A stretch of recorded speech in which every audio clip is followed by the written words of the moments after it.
Hello everyone, how are you doing? This is MD Tech here with another quick tutorial.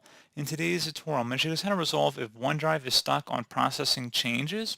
So this should hopefully be a pretty straightforward process, and without further ado, let's go ahead and jump right into it.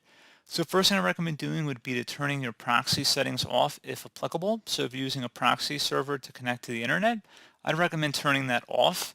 So in order to do that, all you have to do is open up the search menu, type in proxy. Best match, come back with change proxy settings. Go ahead and open that up. And then underneath manual proxy setup versus use a proxy server, let's say it was turned on here. You just want to go ahead and toggle it to the off position, and then you would select save, and then make sure automatically the text settings was toggled to the on position as you see it on my screen. So that's one thing you could definitely try. Something else we can try here as well would be to just reset the OneDrive application. So in order to do that, just close out of here.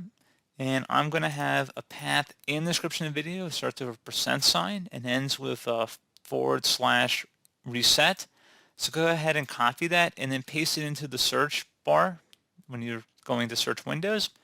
And you're going to go ahead and left click on Run Command.